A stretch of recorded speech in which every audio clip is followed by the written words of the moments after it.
Ассалаумағалейкум керек арнасының көрермендері. Біз міне Дендропаркте жүрміз. Дендропарк и мынадай нәрсені қойып қойыпты. Мынау жатыр мықты. Мынау кісі домбыра тартып отыр. Мынау құсбегі.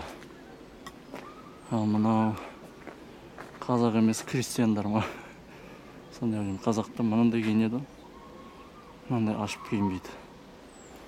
Ал мынау вообще біздің елге қатысы жоқ қой. Еңлік кебек дейін десең де болмайды. Мынау құс мынандай аулап жатыр түлкіні. Ал мына жақта анан досы жатыр екі шетте. Аяқты аспанға көтеріп қойып. Осындай Дендропарк.